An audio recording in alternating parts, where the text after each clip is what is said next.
Salut mes nakamas, c'est Doc, j'espère que vous allez bien, bienvenue pour une nouvelle review de figurines et là on va parler de celle qu'on attend peut-être le plus pour l'instant. Il s'agit tout simplement celle du Gear 4 de Banpresto et déjà rien que la boîte, ça envoie du lourd. Je sens que, j'espère franchement que cette figurine va être belle, je vous jure, je l'attends trop. Bref, la boîte j'adore parce qu'il y a du rouge partout. Il y a du rouge ici, il y a du rouge ici, il y a du rouge ici, il y a du rouge ici, il y a du rouge ici, il y a du rouge absolument partout. Il y a du rouge aussi ici, regardez, c'est complètement dingue. Ah là là, bon, on va se calmer un petit peu, on va voir la boîte. La boîte, on est sur le devant avec Luffy, la petite tête rouge là-bas qui est derrière. Par contre, il y a un petit truc qui peut paraître bizarre, c'est ceci, regardez, champion 2014, alors que le Gear 4 a été seulement vu en 2015 par Ichiro Oda. Donc là on se dit putain, le mec il est vachement bon, il a réussi à deviner le Gear 4 juste avant, il a eu des informations par Ichiro Oda. Non, il semblerait que le champion 2014 ce soit justement le sculpteur qu'on voit juste ici, qui a justement en 2014 été la personne qui a été publicitée pour avoir eu la meilleure figurine. Donc il a été choisi justement pour faire cette Gear 4 qu'on voit juste là. Donc ça c'est pour le devant. Après on a le côté ici avec le gros Gear 4 juste là. Après justement on reprend la figurine en elle-même avec le personnage, quelques petits commentaires. Après on reprend la tête sur fond rouge avec tout ce qu'il y a ici. Sur le dessus encore une fois on y est, des descriptions en anglais qui sont sûrement le Sculpture Art ou le Coliseum avec le One Piece, tout ce qui va bien. Et là juste pareil, toujours les petits commentaires comme quoi qu'il ne faut pas prendre trop de créatine quand vous faites de la musculation, sinon vous ressemblez à un gros monsieur débonnaire comme ça à l'âge de 50 ans, car tous vos muscles deviennent tout flasques. Donc voilà, toujours la même chose. Cette figurine je l'ai eu sur le site ninoma.com pour un prix avoisinant les 20 €. On est toujours dans les 11 € au niveau des frais de port. J'espère qu'elle est encore disponible parce qu'au niveau des précos, ils ont vraiment été au taquet. Bref, comme d'habitude, ceci est pour la boîte. Et là, maintenant, on va voir la figurine en détail.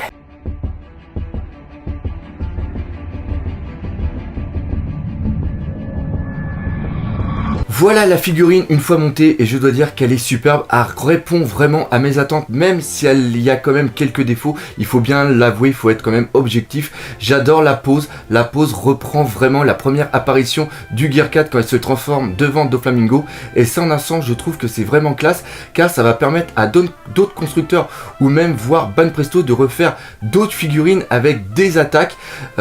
C'est vraiment génial, il y a plein de détails, la pose est hyper dynamique. Et le choix bien sûr d'avoir choisi de mettre la figurine en équilibre avec le rocher ici, le fait que les pieds ne touchent presque pas le sol redonne cet aspect un petit peu rebondissant à la figurine. Elle est vraiment mastoc, il y a plein de petits détails et on va voir ça tout de suite.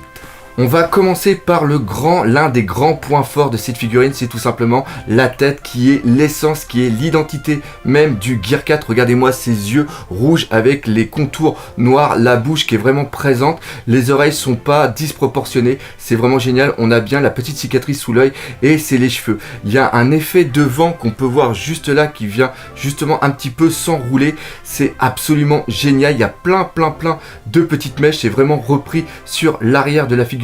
Ça c'est quelque chose que j'avais beaucoup apprécié dans la Nightmare Luffy et ça c'est parfaitement repris ici. D'ailleurs je me demande si c'est pas les deux mêmes sculpteurs qui l'ont fait.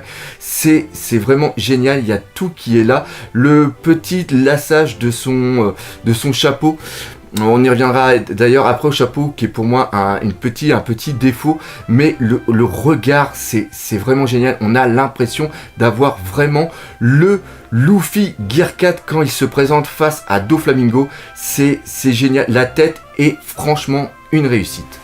Maintenant on va passer au bras et là pareil, le haki j'adore totalement car vous pouvez remarquer que la couleur est brillante et ceci vient parfaitement s'opposer à la couleur mate qui est au niveau de la tête. Et je sais pas si on le voit, on verra peut-être mieux avec l'autre main de Luffy, mais il y a des reflets rouges qui sont présents à l'intérieur du haki qui est normalement noir, mais on a vu dans l'anime qu'il y avait ce couleur justement rouge qui vient peut-être de la pression de l'air, de la chaleur de l'air à l'intérieur, et le fait que le haki ait été fait de cette couleur brillante vient renforcer un peu le dynamisme de la figurine. C'est absolument, franchement j'adore. Là je pense qu'on le voit très bien, le rouge, c'est absolument génial.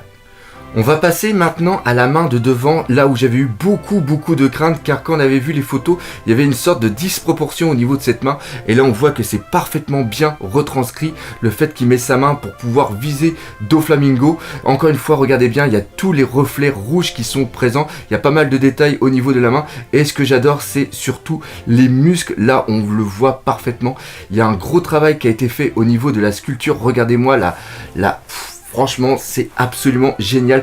Il y a tous ces détails, c'est quelque chose franchement que j'adore, tous les muscles. Je trouve qu'il y a un très beau travail. Et encore une fois, le fait que l'on ait cette transparence au niveau, c'est pas cette transparence, mais ce sorte de vernis qui vient briller au niveau de la main, c'est absolument magnifique. Maintenant, on va passer sur le point faible, s'il s'agit bien sûr du torse, que vous pouvez voir là. Alors les tatouages sont vraiment bien représentés, il y a aussi cette couleur un petit peu brillante qui est présente, qui vient encore une fois contraster par rapport à la couleur mate que l'on a ici, mais il n'y a pas d'ombrage. Ça c'est dommage, car je trouve que de l'ombrage au niveau du torse aurait permis de mettre mieux encore en évidence tous les muscles, et même la cicatrice de Luffy, je trouve qu'il n'y a pas assez de détails dessus. Je pense que ça aurait peut-être pu être un petit peu mieux fait.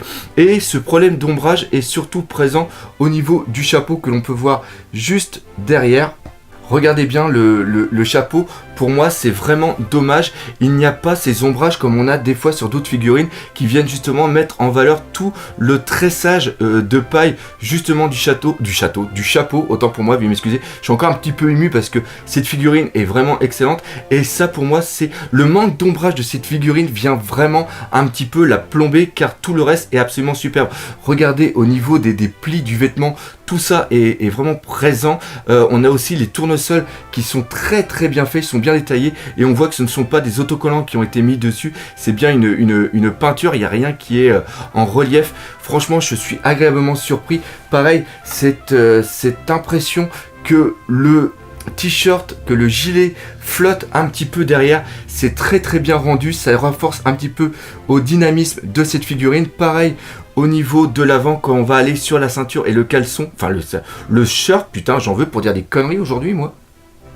Je trouve que ça manque malheureusement un tout petit peu d'ombrage, il y a des choses qui auraient pu être mieux faites quand même, et c'est ça franchement c'est ça qui me désole, car la sculpture est très bonne, le côté verni du Gear 4 est absolument excellent, mais il manque quand même quelque chose au niveau des vêtements. Même là sur le blanc, on a d'autres figurines de Ban Presto dans cette collection des sculptures art qui sont beaucoup mieux détaillées au niveau des ombrages, qui renforcent justement cet aspect de sculpture, cet aspect de relief au niveau de la figurine, et c'est ça qui me gêne un petit peu, parce que reprenez après les pieds, on sent que ceci est tout petit, et ils n'ont pas fait justement l'erreur de mettre des tombes comme parfois on a pu le voir dans le manga ou tout simplement dans l'anime. Regardez, ces pieds sont vraiment tout petits, ça c'est vraiment excellent, et ça reprend vraiment cette impression de taille normale au niveau du pied de Luffy, alors que tout le reste du corps est disproportionné sur le haut, et tout est vraiment très bien fait, très belle position. Je sais pas si on peut le voir après,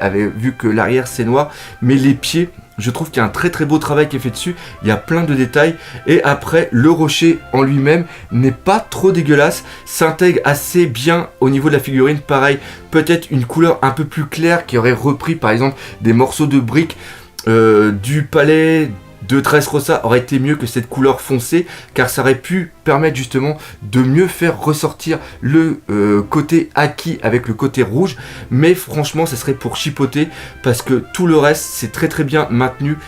Je sais pas si on peut le voir juste au niveau de l'arrière, c'est maintenu juste là, vous pouvez le voir, et c'est très bien fait. Ça renforce justement cet aspect de dynamisme au niveau de la figurine, et vous pouvez remarquer que le pied ne touche pas totalement le sol, et ça c'est quelque chose que j'apprécie particulièrement. Alors vous me connaissez, il y a un truc que moi j'adore dans les figurines de One Piece, c'est essayer de conserver une certaine échelle, et là on peut remarquer que par rapport à d'autres figurines, par exemple de Grand Line, l'échelle ne correspond pas du tout, car Luffy fait à peu près le double de la taille normalement qui est celle-ci. C'est-à-dire que normalement, la figurine, si elle était à l'échelle, elle serait 2 fois plus grande, vu qu'il fait aux alentours de 3 mètres, 3 mètres 50.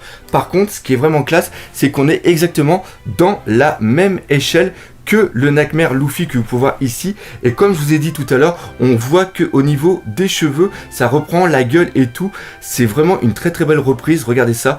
Et je trouve qu'elles vont très très bien toutes les deux ensemble. Et celle qui va vraiment parfaitement avec, c'est celle de Doflamingo que vous pouvez voir juste ici, parce que ces deux personnages sont exactement de la même échelle. Et je trouve que là, on peut avoir un diorama qui peut avoir franchement de la gueule. L'attaque de Dressrosa de Doflamingo contre Luffy en mode Gear 4. Encore une fois, la Krusty Crew, je pense qu'il y a un petit message pour vous.